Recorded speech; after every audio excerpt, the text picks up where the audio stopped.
நம்ம மண்ணும் நம்மளும் ஒன்று தான். நம்ம பூமி அந்த அதனால தான் மண்ணில் வந்து நடங்கங்கிறாங்க, மண்ணில் உருண்டு பிறலுங்கிறாங்க. பல்லு வெறும் உப்பு மட்டும் கொஞ்சம் போட்டு பல்ல விடுறது, ஒரு 2-3 பொடி இருக்குது, அதில் சேர்த்து பல்ல விளக்குனீங்கன்னா பல்லு ஆடக்கூட ஆடாது. என்னை சுத்தம் வராமல் பார்த்துக்க, ஈரெலாம் ஸ்ட்ராங்காக வச்சுக்க, நம்ம பேசணும். இது வந்து பைத்தியக்காரத்தனமாக கூட இருக்கும், ஆனால் அதுதான் உண்மை. நம்ம மூளை அதை ஏற்றுக்கும். நம்ம பேசணும், மூளை ஏற்றுக்கும். ஆமாம், பல்லு ஸ்ட்ராங்காக இருக்குது, அப்படி ஏற்றுக்கும். இது சத்தியமாக உண்மைங்க. யார் என்ன வேணாலும் சரி, பாம்பு கடிச்சிருக்கோம் இல்லையா, ஒன்றும் பண்ணாது, போடா, ஒன்றுமே பண்ணாது. ஐயோ பாம்பு, ஐயோ செத்துக்கிறோம். சந்திரகிரகணம் அப்போ கூட அருகம்புல் தான் சாப்பாட்டிலேருந்து தண்ணியிலேருந்து போட்டு வைப்பாங்க. அருகம்புல் வந்து ஒரு மிகப்பெரிய பூஜைக்கான, நம்ம விநாயகருக்கு வேண்டிய, அவருக்கு தான் அருகம்புல் மாலை போடுவாங்க, அருகம்புல் ஜூஸ் தான் தான் கொடுப்பாங்க. அது ஏகப்பட்ட நோய்கள் இருக்குது. உணவில் வந்து விஷம் போடுறாங்க. நமக்கு தெரிஞ்சு அன்றைக்கி ஒரு இடத்துல சொன்னாங்க, வாழைப்பழத்தில் வந்து இன்ஜெக்ஷன் போட்டுக்கிட்டு இருக்கான்னு சொன்னாங்க, வீடியோவோட போட்டாங்க. அதே மாதிரி கஷ்டப்படுறவங்களுக்கு மட்டும்தான் அந்த ரேஷன் அரிசி கொடுக்கும். கஷ்டப்படுறவங்க மட்டும்தான் ரேஷன் அரிசி கொடுக்கும், மற்றவங்களாம் ரேஷன் அரிசி கொடுக்கக்கூடாது. ஏன் கொடுக்குறீங்க? நேயர்களுக்கு வணக்கம். இன்னைக்கு நம்ம கூட யார் இருக்கா அப்படின்னு பார்த்தீங்கன்னா, ஜாக்குவார் தங்கம் அவர்கள் தான் இருக்காங்க. இவரை பற்றி நான் இன்ட்ரோ கொடுக்க வேண்டிய அவசியமே இல்லை. ஆல்ரெடி இவர் ஒரு மிகப்பெரிய ப்ராப்ளம். இவர் வந்து நிறைய ஹெல்த் ரிலேட்டடான டிப்ஸ் எல்லாம் வந்து ஏற்கனவே நிறைய கொடுத்துருக்காரு. ஸோ நம்ம வந்து நம்மளை சுற்றி இருக்க இயற்கை சார்ந்த விஷயங்கள்லேயே நமக்கான மருந்து நிறைய இருக்குது. அதை பற்றி இன்னைக்கு அவர்கிட்ட நிறைய விஷயம் நான் கேட்க போகிறேன். உங்களுக்கும் இது ரொம்பவே இன்ஃபர்மேட்டிவாக இருக்கும். ஃபர்ஸ்ட் ஒரு வெல்கம் பண்ணிடலாம். வணக்கம் சார். வணக்கம், நல்லா இருக்கீங்களா? ரொம்ப நல்லா இருக்கேன். நீங்கள் எப்படி இருக்கீங்க? சூப்பராக இருக்கேன். தெரியுது, பார்த்தாலே தெரியுது.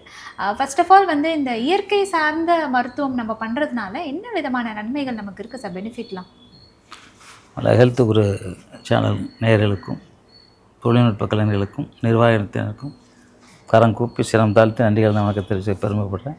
காலை கேர் பண்ணவே மாட்டோம், அது பாட்டுன்னு இருக்கும். நிறைய ஆக்சுவலாக டாக்டர்ஸ்லாம் என்ன சொல்லுவாங்க, வாரத்துக்கு ஒரு தடவை காலை வந்து நல்லா க்ளீன் பண்ணுங்க அப்படின்னு. டெய்லி கூட க்ளீன் பண்ணலாம். ஆனால் அதெல்லாம் பண்ணுறது நல்லா க்ளீன் பண்ணுறோம்ல. ஆமாம், நம்ம காலையும் க்ளீன் பண்ணோம். எல்லாமே எங்கள் அப்பா சொல்லுவாங்க, காலில் கண்ணாடி மாதிரி பார்க்கணும்னாடா கால் அவ்வளோ சுத்தமாக இருக்கணுமா, பாதம். ஸோ அப்படி சொல்லுவாங்க. ஏன்னா இப்போ தான் இன்றைக்கி தான் அது கடை வந்துச்சு, போய் கடையில் போய்ட்டு பண்ணால் நல்லா க்ளீன் பண்ணி விட போகிறாங்க. மேனிக்யூர் பெடிக்யூர் அவ்வளோதான் இருக்குது. ஃபேஷியல் பண்ணுறாங்க, அது பண்ண மாட்டாங்க. இல்லை எல்லாமே அப்போ ஆற்றுக்குள்ளே குளிப்போங்க.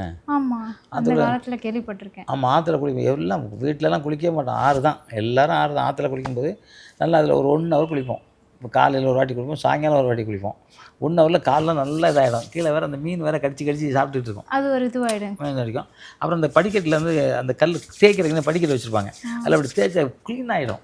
அதெல்லாம் என்னங்க என்ன வர இப்போ எல்லாம் உண்மையிலே வந்து மக்கள் ஏன் அப்படி ஆகிட்டாங்கன்னே தெரியல.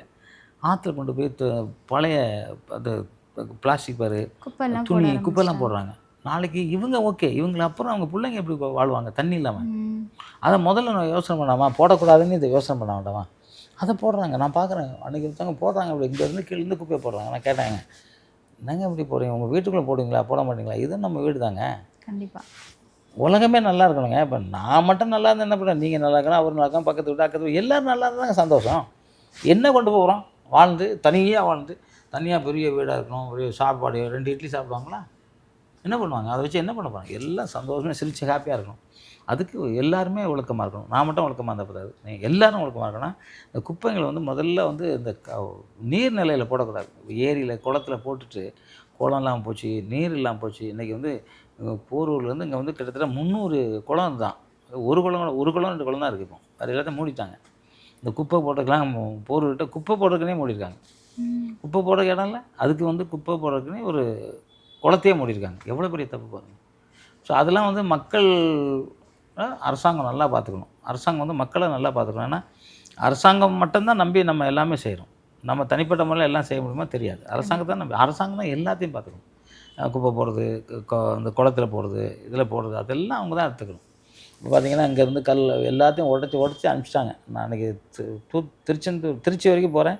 ஒரு இடத்துல பாதி மலை இருக்குது, பாதி மலை காணும். என்னென்னா கல் எடுத்து கேரளாவுக்கும் கர்நாடகாவுக்கும் அனுப்பிச்சிட்ருக்காங்க. அவன் நமக்கு தண்ணி தர மாட்டேங்கான். அவன் நல்ல வாழ்க்கை ராஜா மாதிரி வாழணும், நம்ம கொடுப்போம். ஆனால் நமக்கு அவன் கொடுக்க மாட்டான். என்ன பாருங்கள், கொடுமை பாருங்கள்ல. ஆனால் தமிழர்கள் என்றைக்குமே வந்து வந்தார வாழ வச்சு இவங்க வீட்டை விட்டு ஓடிட்டு போயிட்டு தான் இருக்காங்க. நம்ம எல்லாருக்கும் கொடுக்கணும், ஆனால் நம்ம வீட்டை விட்டு யாருக்கும் கொடுக்கக்கூடாதுல்ல. நமக்குன்னு ஒன்று இருக்குல்ல, நம்ம உயிரை எப்படி கொடுப்போமோ அதை கொடுக்கக்கூடாதோ அது மாதிரி நம்ம எதையும் விட்டு கொடுக்கக்கூடாது. நம்ம வளங்களை விட்டு வளங்களை விட்டு கொடுக்கக்கூடாது. வளங்கள்லாம் சரியா நாளைக்கு நீ இல்லை உன் புள்ள என்ன பண்ணுவான்? அங்கே போனால் அடிப்பான்ல. அதனால் மக்கள் வந்து புரிஞ்சுக்கணும், நீர் வளத்தை நல்லா பாதுகாக்கணும், மரங்கள் வைக்கணும். மேக்ஸிமம் உங்களால் என்ன மரங்கள் வைக்க முடியும் மரங்கள் செடிகள் வச்சுக்கிட்டே இருக்கணும். காற்று இல்லைனா எப்படி மரணம் அடைஞ்சிருவாங்கல்ல. இப்போ நீங்கள் பார்த்தீங்கன்னா இடையில ஒரு நாள் ஒரு அலர்ன்ஸ் போகல, ஒரு வருஷம் முன்னாடி அந்த காற்றை வச்சுக்கிட்டாக்க மூச்சு திணறல் வராது அப்படின்னு அது ஒரு பாக்கெட்டாக விற்கிறாங்க. நான் மிரண்டு போயிட்டேன். இந்த தண்ணி பாட்டில் விற்றாங்க தெரியுங்களா? நான் எவ்வளோ தெரியுமா தண்ணி ஒரு லிட்ரு? நல்ல தண்ணியாக இருந்தால் கண்டிப்பாக ஒரு 50 ரூபா 20 ரூபா ஒரு பாட்டில் தண்ணி 20 ரூபா. ஆனால் தண்ணி இயற்கை கொடுத்த வரம் அதை விற்கிறாங்க. இப்போ காற்றுக்கு ஐடியா பண்ணுறாங்க. காற்று எல்லாம் சீரர் குடிக்காக நீங்கள் வச்சுக்கிட்டிங்கன்னா காற்று நல்லா வரும். ஆமாம், எதிர்காலத்தில் அதுக்கும் தட்டுப்பாடு வரும். அது யூஸ் பண்ணவே கூடாது. இப்போ தண்ணி இப்போ நான்லாம் வந்து என்ன பண்ணிட்டேன்னா, முன்னாடி திருச்சியில் இருந்தேன். திருச்சியில் ஆற்றுல தான் தண்ணி குடிப்போம்.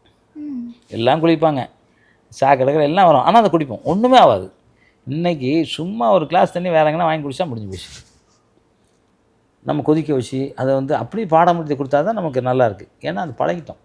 இப்போ நமக்கு கொசு கடிக்கிறது இங்கே கொசு வலையெல்லாம் போட்டுக்கிறோம். ரோட்டில் படுத்துருக்கவங்க ஒன்றும் ஆகலையே. கண்டிப்பாக சிக்கன் குனியா அந்த ஜுரம், சிக்கன் குனியா வந்துச்சு இல்லையா? அது எப்பவுமே சொன்னேன் என்ன ஜுரம் சிக்கன் குனியா வந்தால் கை காலெலாம் அப்படியே வலி வீக் ஆகிடும். ஆனால் அந்த முருங்கைச்சாறு கொடுத்து சிக்கன் குனியாவே சரியாக போச்சு. அதுக்கு சொல்ல வரேன். அதனால் எவ்வளோ இருந்தாலும் சரி நம்ம வந்து பயிற்சி பண்ணிக்கிட்டே இருக்கணும். இந்த மூச்சு காற்றுக்காக இருக்கட்டும், இலையாக இருக்கட்டும், செடியாக இருக்கட்டும், கொடியாக இருக்கட்டும், எல்லாமே நம்ம வந்து இயற்கை நமக்கு வந்து இயற்கை அன்னை. அதாவது ஒரு நாள் ஒரு ஃபாரினர் சொன்னாலும் காரில் போயிட்டுருக்கும்போது ஏசி போட்டு போயிட்டுருக்கோம்.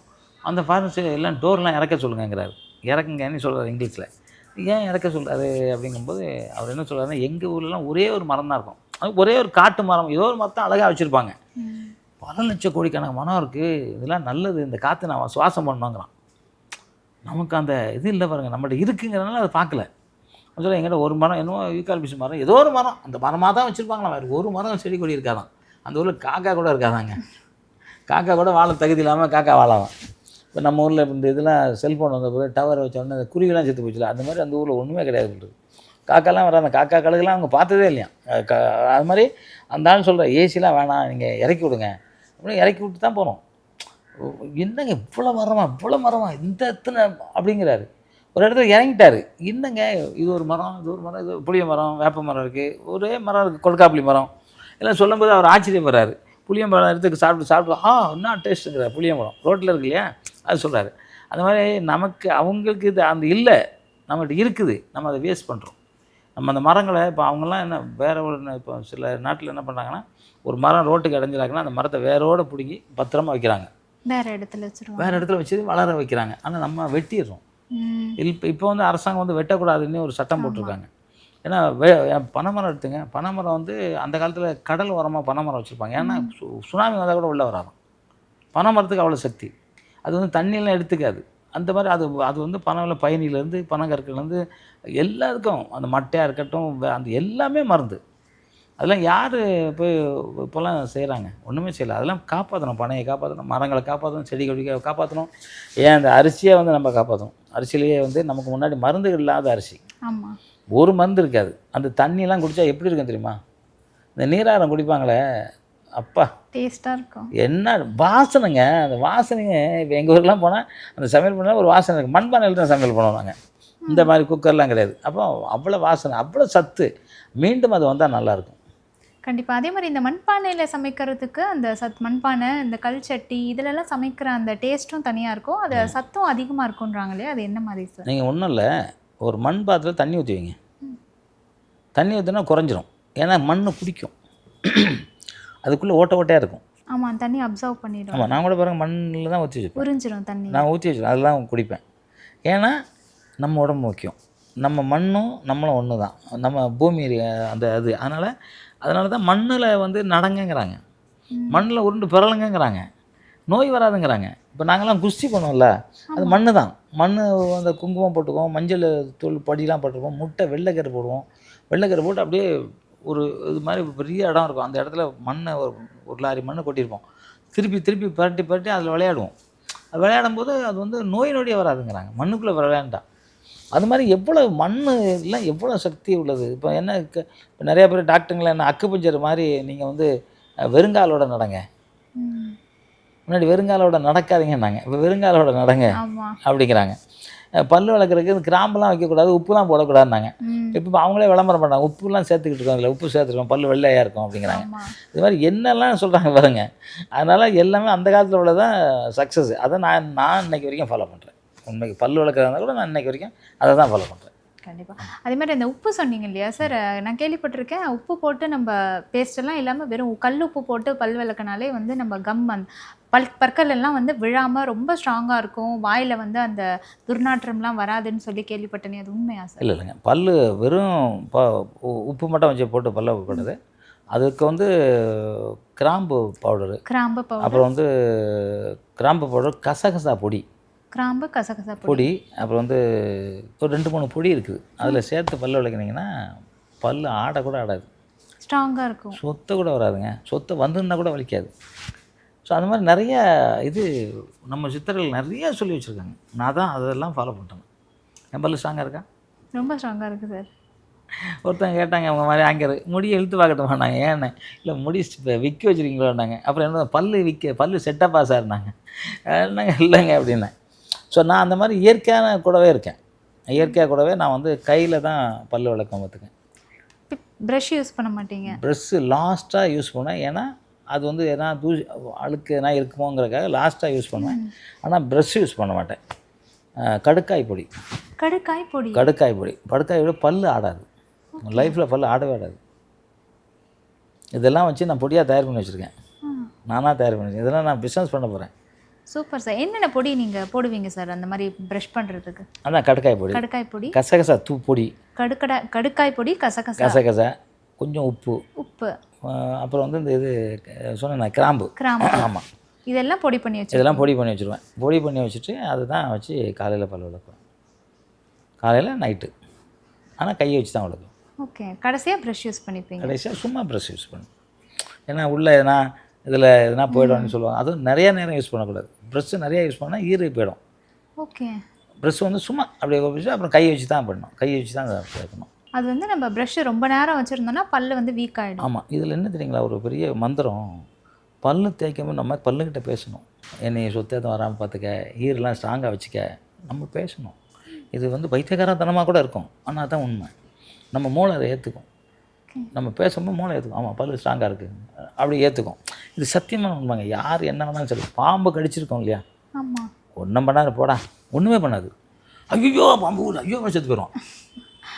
இது வந்து பயத்தில் இறந்துருவாங்க. மூளை தான். மூளை சொல்லும், அது பாம்பு ஒன்றா இல்லை, போடா அப்படின்னா ஒன்றும் ஆகாது. ஐயோ கடிச்சிட்டு செத்து போயிடும், செத்து போயிடும், அவ்வளோதான். ஏன்னா புல் தடி விழுந்து செத்தவன் இருக்கான், இங்கே லாரி அடிச்சு விட்டு ட்ரெயின் அடித்து பிழைச்சவனும் இருக்கேன். நான் ட்ரெயினில் அடித்து பிழைச்சிருக்கேன். ஓகே. இல்லை சொல்கிறேன், ஏன் சொல்கிறேன்னா இது தைரியமாக இருக்கணும். அதே சமயம் நம்ம காப்பாற்றிக்கிறது தான் செய்யணும். அதுக்காக எல்லா விஷயத்துலையும் நம்ம வந்து உணவு சாப்பிடும்போது வணங்கி தான் சாப்பிடணும். அது என்ன பெரிய கஷ்டம்? உங்கள் முதலாளிகிட்ட போய் கை கட்டி நிற்கிறீங்களா? உணவு அதை விட முதலாளி இல்லை, உங்கள் முதலாளிக்கு தான் முதலாளி. உண்மை தானே?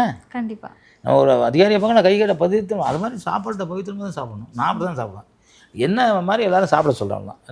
நான் கல்யாணம் விட்டு போயிட்டேன்னு வைங்களேன், சாப்பிட மாட்டேன். நம்ம சிலவங்க கூட்டு அண்ணன் சாப்பிட்டே அவனை கொஞ்சம் நான் வீட்டில் வாங்கினேன் அப்படிம்பாங்க. நான் உட்காந்து சாப்பிட ஆரம்பிச்சேன்னா 1.5 மணி நேரம் சாப்பிடுவேன். பொறுமையாக சாப்பிடுவீங்க? ஆமாம். நான் அதான் சொல்லுவேன், வீட்டில் சாப்பிட்டேன்னா என் பாட்டு சாப்பிட்டுருப்பேன், யாரும் என்னை கேட்க போகிறதில்ல.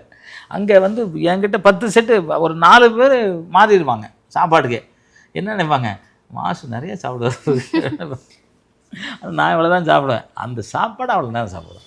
எல்லோரும் சாப்பிடணும், அப்படி தான் சாப்பிடணும். ஓகே. அதே மாதிரி அருகம்புல் ஜூஸில் வந்து நிறைய நன்மைகள் இருக்குன்றாங்க இல்லையா? அது எப்படி சாப்பிட்லாம் சார்? என்னென்ன நன்மைகள் இருக்குது அருகம்புல் ஜூஸ்? இல்லை, அருகம்புல் வந்து ஏகப்பட்ட நன்மைங்க. அது நீங்கள் வந்து பார்த்தீங்கன்னா இந்த இது வரும்போது கூட வீட்டில் அந்த என்னது சூரியன்லாம் சந்திரன்லாம் மறைச்சிடும்ல, சந்திரகிரகணம், அப்போ கூட அருகம்புல் தான் சாப்பாட்டிலேருந்து தண்ணியிலேருந்து போட்டு வைப்பாங்க. அருகம்புல் வந்து ஒரு மிகப்பெரிய பூஜைக்கான நம்ம விநாயகருக்கு வேண்டிய அவருக்கு தான் அருகம்புல் மாலை போடுவாங்க, அருகம்புல் ஜூஸ்லாம் அவர் தான் கொடுப்பாங்க. அது ஏகப்பட்ட நோய்களை எடுத்துரும். நம்ம உடம்பை க்யூராக வச்சுருக்கோம். அதை எப்படி வந்து சூரிய கிரகணம் சந்திர கிரகணம் போதே அதை வந்து ஒன்றும் பண்ண முடியாது. தண்ணி போடுவோம், தண்ணியில் போட்டு வைப்பாங்க, கொஞ்சம் தண்ணியில் சாப்பாட்டில் எல்லாம். அப்போ அதை எடுக்கிறதுனா நம்ம உடம்புல இருக்க எத்தனை எடுத்துரும், எவ்வளோ நோய் எடுத்துரும் பாருங்க. அது வந்து அதான் அருகம்புல் சாறுன்னு இப்போ எல்லாம் விற்கிறாங்க, நிறைய இடத்துல விற்கிறாங்க, பார்த்துருப்பீங்களா? அது வந்து ரொம்ப ரொம்ப நல்லது உடம்புக்கு. உடம்பு ஹெல்த்தாகவும் இருக்கும், நோயே வராது. நோயே வராது. அது என்ன நோயெல்லாம் சொல்ல முடியாது, நோய் வராது. இப்போ நான் ஒரு பொடி வச்சுருக்கேங்க, 120 வகையான பொடி வச்சுருக்கேன். எனக்கு சித்தர்கள் சொல்லி அதை பண்ணியிருக்கேன், பண்ணி ஒரு 10 வருஷமாக சாப்பிட்டுருக்கேன். எனக்கு நோய் வரல. இப்போ ஒருத்தவங்க வராங்க, ஒரு சிங்கப்பூர்லேருந்து ஒருத்தர் ஃபோன் பண்ணுறாரு. என் ஒய்ஃப் வந்து சோறு வடிச்சிக்கிட்டே இருப்பாங்களாம், அப்படியே சோத்தோடு மல்லாக்க விழுந்துருவாங்க, மயங்கிடுவாங்களாம். ரோட்டில் போகலாம், கீழே புதுன்னு விழுந்துருவாங்க. ஏதோ ஒன்று குளிச்சுட்டு இருப்பாங்க, அங்கேயே பட்டான்னு விழுந்துருவாங்க, எழுந்திரிக்க முடியாதான். ஒரு இன்ஜெக்ஷன் எல்லாம் ஏற்றி அப்படியே உட்காந்துருப்பாங்களாம். நீங்கள் போகிறது வர தெரியும், பேச முடியாது, ஏதோ ஒரு பண்ணலாம். அவரும் ஒரு சித்திர வழிபாட்டில் இருக்கார், அவர் பேர் சண்முகம், ஆமாம் ஏதோ பேர் மறந்துட்டேன். அவர் எனக்கு ஃபோன் பண்ணார் ஒரு நாள், சார் இது மாதிரி நமக்கு நைட்டு 9 கால் எனக்கு, நான் படுத்துட்டேன். அவர் அங்கே 11:30 அவர் சொன்னார், இது மாதிரி இருக்குது சார், சாரி டைமு நீங்கள் 9 மணிக்கு தூங்கிடுவீங்கன்னு சொன்னாங்க. ஆமாம் சார் தூங்கிடுவேன் தான், பரவாயில்ல சொல்லுங்கள் சார் அப்படின்னு. இந்த மாதிரி சொன்னோன்னா சொன்னேன், ஒரு பொருள் அவங்க வீட்டில் இருக்கிற பொருளை எடுத்து இந்த மாதிரி பண்ணுங்க, பண்ணிவிட்டு 10 நிமிஷத்தில் கூப்பிடுவேன், நான் தூங்கிடுவேன் அப்படின்னு. கரெக்டாக ஒரு 7 நிமிஷத்தில் கூப்பிட்டாரு. அந்த அம்மா சரியாயிட்டாங்க. இங்கே வந்தாங்க எல்லாம், சிங்கப்பூரில் எல்லாம் ஃபேமிலியோடு வந்து இந்த பொடி கேட்டாங்க. என்கிட்ட இருந்தது 1/2 கிலோ அவ்வளோதான் இருந்துச்சு. அந்த அம்மா அண்ணா எப்படியாவது கொடுங்கண்ணே, நீங்கள் பரவாயில்ல நீங்கள் செஞ்சீங்கன்னாங்க, கொடுத்து விட்டேன். அந்த ஒரு 4 நாள் கழிச்சு எனக்கு ஃபோன் பண்ணாங்க, அண்ணே எனக்கு வந்து எப்போதுமே அந்த மயக்கம் வந்துக்கிட்டே இருக்கும், நான் எப்போ விழுவேன்னு எனக்கே தெரியாது, எங்கள் வீட்டுக்கார்ட்ட நான் சொல்ல மாட்டேன், அழுவார் அவர், அழுதுகிட்டே இருப்பார். அந்த அம்மா உட்காந்துருப்போம் அழுதுகிட்டே இருப்பாராம், அதனால் நான் சொல்ல மாட்டேனே. அப்போ மார்பகத்தில் ஊசியை வச்சு குத்துற மாதிரி வலி இருந்துக்கிட்டே இருக்கும், எப்போதும் வலிக்கும், மயக்கமே இல்லை, எப்போனாலும் இருக்கும். அதெல்லாம் எங்கள் வீட்டுக்கார்ட்ட சொல்ல. இந்த பொடி 1 வாரம் சாப்பிட்டேன், அந்த வலி இல்லை, எனக்கு இந்த மயக்க வரமான இதே இல்லை, எனக்கு 5 கிலோ பண்ணி கொடுங்க. திருப்பி வந்தாங்க, வந்து வாங்கிட்டு போனாங்க. ஃபோன் பண்ணுவாங்க, அவங்களுக்கு ஒரு நோய் இல்லையா, எந்த நோயுமே இல்லையா. அது மாதிரி நான் வந்து போடுற இது வந்து கிரகத்தை கூட சரி பண்ணும். இப்போ இந்த கிரகம் சரியில்லாமாங்கல்ல, அந்த பொடி சாப்பிட்டா கிரகமே சரியாயிடும். ஸோ அதுக்கான இது எல்லாம் சித்தர்கள் சொல்லி அதை ரெடி பண்ணலாம். ஸோ ஆமாம், ஏன் சொல்கிறேன்னா இந்த மாதிரி நம்மக்கிட்ட இருக்க இலைகள்லேயே அவ்வளோ சக்தி உள்ள இலைகள் இருக்குது, அதை சாப்பிட்டாலே போதும். அது மாதிரி நான் நிறையா சாப்பிட்டுருக்கேன், மக்களும் அதை சாப்பிடணும்னு கேட்டுக்கிறேன். நிஜமா சார், கண்டிப்பாக அந்த பொடி வந்து எங்களுக்கும் வந்து ஒன்று செஞ்சு கொடுங்க சார். கண்டிப்பாக தரேன். ஓகே. அதே மாதிரி வந்து இப்போது சீக்கிரமாக நான் சொன்ன மாதிரி நோய்கள்லாம் அதிகமாக வருதில்ல. இப்போ கேன்சர் வந்து ரொம்ப சாதாரணமாகிடுச்சு, பிபி சுகர் மாதிரி நம்ம சென்னையில் அதிகம். பிபியே தப்புங்கிறேன், சுகரே தப்பு, இதில் வேறு பிபி சுகர் கேன்சர்ன்றீங்க, சொல்லுங்க. ஆமாம், இதெல்லாம் வந்து எங்களுக்கு பழகிடுச்சு சார். பிபி சுகர் அதெல்லாம் வந்து ஓகே, அதெல்லாம் வயசானால் வர்றது அப்படின்ற மாதிரி பழகி போயிடுச்சு எங்களுக்கு. 15 வயசு பையனுக்குலாம் சுகர் இருக்கு. ஆமாம். ஸோ அந்த அளவுக்கு மக்களில் ஒன்றாயிடுச்சு இந்த வியாதியெல்லாம். இப்போ கேன்சரும் அதே மாதிரி அதிகமாக வந்துட்டுருக்கு, ரிசர்ச்சில் சென்னையிலலாம் அதிகமாக இருக்குது அப்படின்னு சொல்லியிருக்காங்க. என்ன காரணம் சார்? இதை தடுக்கிறதுக்கு நம்ம முன்னாடியே ப்ரிவென்ஷனா? உணவு தான். உணவில் வந்து விஷம் போடுறாங்க. நமக்கு தெரிஞ்சு அன்றைக்கி ஒரு இடத்துல சொன்னாங்க, வாழைப்பழத்தில் வந்து இன்ஜெக்ஷன் போட்டுக்கிட்டு இருக்கான்னு சொன்னாங்க, வீடியோவோட போட்டாங்க. இவங்களாம் தூக்கு தண்டனை கொடுக்கணும். அதாவது சும்மா தண்டனை 1 மாதம் 2 மாதம்லாம் தூக்கு தண்டனை கொடுக்கணும். உணவை எவன் நஞ்சாகிறானோ அவன் எவனாக இருந்தாலும் சரி, அவனுக்கு தூக்கு தண்டனை கொடுத்தா மட்டும்தான் அடுத்தவன் பயப்படுவான். எல்லாம் பயப்பட மாட்டான். சில நேரத்தில் அராஜகம் தான் இருக்கணும், அரசு அராஜகம் பண்ணுது, சில நேரத்தில் மக்களை காப்பாற்ற அராஜகம் தான் இருக்கும், இல்லைன்னா ஒன்றும் பண்ண முடியாது. ஏன்னா நீங்கள் பாருங்களேன், நம்ம பார்க்குறோம், கறியில் வந்து ஊசி போடுறான், கோழியில் ஊசி போடுறான், மீனில் இன்ஜெக்ஷன் போடுறான், பழங்களில் காய்கறியில் பப்பாளியில் இன்ஜெக்ஷன் போடுறான், எல்லாத்துலேயுமே இன்ஜெக்ஷன் போடுறான். அப்போ அது உங்களுக்கு வந்து ஒத்துக்காது இல்லையா? அது வந்து அந்த நம்மளோட அணுக்களெல்லாம் கொன்னுட்டு ஏதோ ஒரு நோய் வந்துடுது, கேன்சர் வருது. அப்புறம் வந்து கண்ணுக்கு காதுக்கு தெரியாது கேட்காத நோயெல்லாம் வந்துக்கிட்டே இருக்குது. என்ன நோயின்னு நமக்கு தெரியாது, ஏதோ ஒரு நோய் வந்துக்கிட்டு இருக்குது. திடீர்னு கண்ணு தெரியாமல் போகிறான், திடீர்னு ஹார்ட் ஆகுறத பாருங்கள். இப்போ தான் ஒருத்தர் ஃபோன் பண்ணார்ல, நல்லா தான் தர்றான், திடீர்னு செத்து போயிட்டாரான், சின்ன வயசு தான், அது இறந்துருக்காரு. என்னென்னா இதெல்லாம் காரணம் உணவு தான். உணவு வந்து வியாபாரிகள் வந்து அன்றைக்கி வந்து வியாபாரிகள் வந்து நானும் வியாபாரி தான், நானும் கடை வச்சுருந்தேன், கடை வச்சு வியாபாரம் பண்ணேன். நீங்கள் சொன்னால் நம்ப மாட்டீங்க, 10 மணிக்கு கடையை மூடிட்டு அதுக்கப்புறம் உள்ளே வந்து கல்லுலாம் இருக்குல்ல அரிசியில், அந்த கல்லை பொறுக்கிட்டு இருப்பேன்.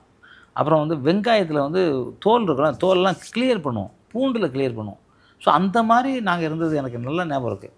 ஆனால் இப்போ அப்படி இருக்காங்களான்னா கொஞ்சம் பேர் இருக்காங்க, கொஞ்சம் பேர் கலக்குறாங்க, நல்லா கலக்கி விட்றாங்க, நல்லா போட்டா என்னங்க வாழைப்பழத்தில் ஊசி போடுறான், அதை வந்து ஃபோட்டோ எடுத்து வீடியோ போட்டிருக்கான், அவனுக்கு என்ன தண்டனை கொடுத்தாங்கன்னு தெரியல, ஒன்றுமே கொடுக்கல. தூக்கு தண்டனை கொடுத்துருக்கோங்களா, தப்பு அதிகமாக தான் இருக்கும். அதை பார்க்குறவர் கூட என்ன படி திட்டுட்டு போட்டோம். ஏன்னா பல லட்சம் கோடி மக்களுக்காக ஒருத்தன் சாப்பிட்றது தப்பு இல்லைன்ட்டு நான் சொல்லுவேன். ஏன்னா இல்லைன்னா அவன் தப்பு பண்ணக்கூடாது, அவன் குழந்தை கொடுப்பானா, விஷ ஊசி போட்டு உன் குழந்தை கொடுப்பான், கொடுக்க மாட்டான்ல. கண்டிப்பா. அப்போ மக்கள் யார் மக்கள் நிற்கணும்ல, மக்கள் நல்லா இருக்கணும்ல. ஸோ அந்த மாதிரி எல்லாம் இருக்கிறதுனால தான் இந்த மாதிரி கேன்சரு, சுகரு, பிபி எல்லாம் வருது. அந்த இதெல்லாம் வரக்கூடாதுனாலே நம்ம முதல்ல வந்து நான்லாம் எது வந்தாலும் சரி மஞ்சள் தண்ணியில் போட்டு ஊற போட்டுருவேன். ஏன்னா இப்போ கூட நீங்கள் அதை பாருங்கள், மஞ்சள் தண்ணி இருக்கும். ஓகே. நான் அந்த இடத்துல வச்சுருக்கேன் மஞ்சள் தண்ணி. ஆமாம் சார் இருக்கு. ஆமாம், ஏன்னா இந்த கிருமிகள் செத்து போயிடும். நீங்கள் சொன்னீங்களா இங்கே உள்ளே வந்தோடனே என்ன சொன்னீங்க? சுத்தமாக இருக்கு. வீடு வாசனையாக இருக்குது சார், ம். கோயிலுக்குள்ளே வர மாதிரி இருக்குது. தம்பி சொன்னார், அப்படியே படிக்கட்டில் வர மாதிரி கோயிலுக்குள்ளே வர மாதிரி இருக்குனாரு. நான் வந்து என் வீடை உள்ள கூட கிருமி வரக்கூடாதுங்கிறக்கா நான் ஃபாலோ பண்ணுறேன். என் வீட்டில் கூட கிருமி வரக்கூடாது, உடம்புக்குள்ளே வரக்கூடாதுங்கிற அடுத்த பிரச்சனை, சாப்பாடில் வரக்கூடாது அடுத்த பிரச்சனை, ஆனால் வீட்டுக்கே வரக்கூடாதுன்னு நினைக்கிறேன். அப்போ நான் வந்து சாப்பாடு எவ்வளோ பார்த்து சாப்பிட பாருங்கள். நான் நீங்கள் சொன்னால் நம்ம சாப்பாடை விட சில பொடிகள் தான் சாப்பிட்ருக்கேன். பொடிகள் மட்டும்? ஆமாம், வேறு சாப்பாடு எனக்கு பயமாக இருக்கா பொடி சாப்பிட்றதுக்கு. சாப்பிடுவீங்க சார்? அதான் ஒரு 120 வகையான, அப்புறம் ஒரு 80 வகையான பொடி வச்சுருக்கேன். நான் காமிக்கிறேன் பாரு உங்களுக்கு. எல்லாத்தையும் வச்சு பழங்கள் போட்டு பிணைஞ்சி சாப்பிட்ருவேன். வேறு என்னங்க பண்ணுறது? இப்போ மிலிட்ரி இருக்காங்கல்ல, மிலிட்ரியோட அவங்களோட வாழ்க்கை அவங்களோட என்ன பண்ணுறாங்க தெரியுமா? மிலிட்ரிக்காரங்க தெரியுமா உங்களுக்கு? தெரியாது. ஆமாம், என்னென்னா ஒரே ஒருத்தர் நடு காடு சும்மா மூட்டை முடிச்சு துப்பாக்கி அதெல்லாம் வச்சுக்கிட்டு நடக்க முடியாது, ஷூ வச்சுட்டு, தண்ணி கிடைக்காது, இவ்வளோ தான் தண்ணி இருக்கும், அவ்வளோதான் அவர் சாப்பிட்றது. ஒரே ஒரு பேரிச்சம்பழம் சாப்பிட்டுக்குவார். ஏன்னா பசி, ஏன்னா வேறு ஏதோ வண்டியோ ஏதோ வந்தாக்கா எதிரி நம்ம நாட்டை பிடிச்சிடக்கூடாதுங்கிறக்காக நமக்காக உயிரை தியாகம் பண்ணுறது. சாப்பாடு இங்கே இப்படி சாப்பிட்டுக்கிட்டு இருக்காங்களா, மிலிட்ரிக்காரங்க சாப்பிடவே மாட்டாங்க. நான்லாம் அவங்கள பார்த்து எங்கே பார்த்தாலும் காலில் விடுவேன். அன்றைக்கி கூட ஒரு ஃபங்க்ஷன் போயிருக்கேன், நான் உட்காந்துருக்கேன், நான் சீஃப் பேச உட்காந்துருக்காங்க, உட்காந்து எல்லார்ட்டும் பேசி அறிமுகப்படுத்துறேன். ஆனால் மிலிட்ரினா எஞ்சி கட்டி பிடிச்சிட்டேன். என்ன அப்படின்னாரு, சார் எல்லா உயிரையும் காப்பாற்றுறதுங்க சார் நீங்கள் அப்படின்னு சொன்னேன். மிலிட்ரி, போலீஸு எல்லாரையும் கெட்டவங்க இருப்பான், நல்லவங்க இருப்பான். ஆனால் போலீஸ் இல்லாமல் நாட்டில் நிம்மதியாக தூங்க முடியாது. நீங்கள் இப்போ நான் 100 பேரை வெட்டுவேன்னு வச்சுங்களேன், போலீஸ் ஒரே ஒரு காக்கி சட்டைக்கு எல்லாம் பயந்து ஓடுவான். நம்ம நிம்மதியாக தூங்குற காரணம் போலீஸு, நாடு நிம்மதியாக இருக்கிற மிலிட்ரி. அந்த மாதிரி துப்புரவு தொழிலாளி, ஃபயர் சர்வீஸு, இவங்களாம் நம்பி தாங்க நம்ம இருக்கோம். அந்த மாதிரி இவங்களெல்லாம் இவ்வளோ காப்பாற்றுற இவங்களை விட இவங்களுக்கே விஷம் தானே கொடுக்குறான் சாப்பாட்டில். நிஜமா நீங்கள் என்ன பண்ண, கறியில் ஊசி போடுறாங்க, ஆட்டுக்கடை அந்த கறிக்கடைக்காரனும் ஊசி போடுறான். நான் பார்க்குறேன், எனக்கு வயிறுலாம் எரியுது, சண்டை போடணும் போல் தோணுது. இப்போ அந்த மக்கள் வந்து அதை வாங்கக்கூடாது. நீங்கள் ஒரு வாட்டி ஏதோ ஒரு விலை ஏறி போச்சு திடீர்னு, ஏதோ ஒரு பெரிய தக்காளி பெரிய வெங்காயம் அப்போ ஏதோ ஏறி போச்சு. இந்த விவசாயிகளுக்காக வாங்கலாம், தப்பு இல்லை, ஏன்னா விவசாயிகள்னு நம்ம கிடையாது. ஆனால் வேணும்னு இந்த வியாபாரம் ஏற்றுறாங்கல்ல, விவசாயிகிட்ட 100 ரூபாய்க்கு 50 ரூபாய்க்கு வாங்குவான்னு வைங்களேன், இங்கே வந்து 500 ரூபாய்க்கு விற்பாங்க யாரோ ஒருத்தவங்க. நான் சொன்னேன், ஒரு இதே மாதிரி சொன்னேன், யாரும் வாங்காதீங்க 2 நாளைக்கு அப்படின்னேன். உண்மையிலே வாங்கலை, யாரும் நிறைய பேர் வாங்கலைன்னா விலை அப்படியே கம்மியாக போச்சு. என்னென்னா விவசாயி கொடுத்தா கூட பரவாயில்ல, ஏன்னா விவசாயி கடவுள்.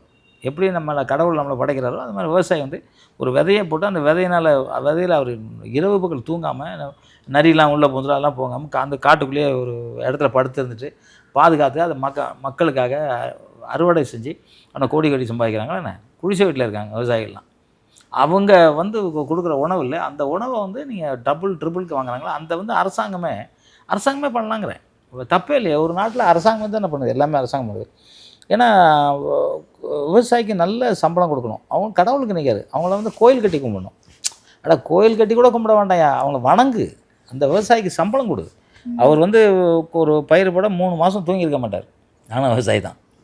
நான் காட்டுக்குள்ளே போயெல்லாம் படுத்திருக்கேன், அந்த இது கட்டிட்டு அந்த பனைமரம் ஊஞ்சல் மாதிரி கட்டி அங்கே படுத்துருவோம், ஏன்னா கரடி வரும், அதுக்காக அப்படிலாம் கட்டி படுத்திருக்கேன் நான், நல்ல ஞாபகம் இருக்குது. ஆனால் அதனால சொல்கிறேன், அவ்வளோ கஷ்டப்படுறாங்க, அவங்களாம் நம்ம வரணும். மிலிட்ரிலாம் வந்து பார்த்திங்கன்னா நான்லாம் அழுதுருக்கேங்க மிலிட்ரிக்காரங்களை பார்த்து. என்னென்னா நாங்கள் ஷூட்டிங் போயிருந்தோம், காட்டுக்குள்ளே தான் ஷூட்டிங்கு. ஏதோ ஒருத்தர் அந்த அந்த காடு மாதிரியே அந்த இது பண்ணிக்குவார், ட்ரெஸ் இருக்கும், எல்லா ட்ரெஸ் போட்டிருப்பாங்க, அப்படியே முடிச்சு படுத்துருப்பாங்க. திடீர்னு போனால் நமக்கு தெரியும், ஏன்னா அவங்க பார்த்துக்கிட்டே இருப்பாங்க, தூங்காமல் பார்த்துருப்பாங்க. காட்டுக்குள்ளே தனியாக பாம்பு, கரடி, புலி, சிங்கம் எல்லாம் வரும். அதெல்லாம் மாரி ஒரு மிலிட்ரிக்காரவங்க இருக்காங்களா, அவங்கள எப்படி பாதுகாக்கணும், அந்த மாதிரி நாட்டு மக்களை பாதுகாக்கணும் தெரியுங்களா. நாட்டு மக்களை பாதுகாக்க வேண்டியது அப்படி பார்க்கணும். மக்கள் வேறு என்னங்க, மக்களுக்கு என்னங்க தெரியும், நம்ம சாதாரண ஆளுங்க, நம்ம பாட்டு ஏதோ கொடுக்குறீங்க சாப்பிட போகிறோம். ஆனால் அந்த காலத்தில் வந்து கடையிலலாம் அப்பவும் செக் பண்ணுவாங்க, வாரத்தில் 2 வாட்டி வந்துடுவாங்க செக் பண்ணுவாங்க, ஏன்னா கலப்படத்தில் விற்கிறாங்களே. அப்போ யாரும் பயப்படுவாங்க, கலப்படத்தில் விற்றா உடனே தண்டனை இல்லை. இப்போ அந்த செக் பண்ணுறதே எனக்கு தெரியவே இல்லை. படிக்கட்டு இது இட மிஷின் செக் பண்ணுவாங்க, இப்போலாம் அதெல்லாம் செக் பண்ணுற மாதிரி தெரியல. அதே மாதிரி தமிழக அரசு, நம்ம தமிழக முதலமைச்சர் விஜய் சார் அவர்களுக்கு ஒரு வேண்டுகோள்னா நல்லா பண்ணிக்கிட்டு இருக்காரு. ஏன்னா இப்போ வந்து இந்த ரேஷன் கார்டெல்லாம் இருக்கு இல்லையா, எல்லாருக்கும் கார்டு இருக்குது. யாருக்கெல்லாம் இருக்குது? இப்போ நான் கார்டு வச்சுருக்கேன், ஒயிட் கார்டு. ஒயிட் கார்டுனா எதுவுமே வாங்க மாட்டேன். நான் இந்திய பிரஜைங்கிறதுக்காக ஒரு கார்டு வச்சுருக்கேன். அதே மாதிரி கஷ்டப்படுறவங்களுக்கு மட்டும்தான் அந்த ரேஷன் அரிசி கொடுக்கணும். கஷ்டப்படுறவங்களுக்கு மட்டும்தான் ரேஷன் அரிசி கொடுக்கணும். மற்றவங்களாம் ரேஷன் அரிசி கொடுக்கக்கூடாது. ஏன் கொடுக்குறீங்க? என்ன இவங்க என்ன கஷ்டப்படுறாங்களா? இவங்க வாங்கி கேரளாவுக்கும் அவங்க எங்கேயோ விற்றுக்கிட்டு இருக்காங்க. இவங்க விற்கிறது இல்லை, கடைக்காரனே விற்றுக்கிட்டு இருக்கான். கடைக்காரனா ரேஷன் கடை. ஸோ அதுக்கெல்லாம் ஒரு கரெக்டாக ஒரு முடிவு எடுக்கணும்னா வேறு வழி இல்லைங்க. சில டைமில் ஸ்ட்ராங்காக எடுத்து தான் ஆகணும். இப்போ ஜெயலலிதாமா ஒரு வாட்டி வந்து ஸ்ட்ரைக் பண்ணாங்க, போட எல்லாத்தையும் தூக்கிட்டு போட்டாங்கல்ல, அப்புறம் உடனே கேட்டாங்க. அது மாதிரி தான் சில விஷயங்கள் அரசாங்கம் வந்து ஸ்ட்ரிக்டாக கொண்டு வந்தால் தான் மக்கள் நல்லா இருக்க முடியும். மக்கள் தான் சார், மக்கள் தான் மேடம் முக்கியம். மக்கள் நல்லா இல்லைன்னா என்ன பண்ண போகிறீங்க?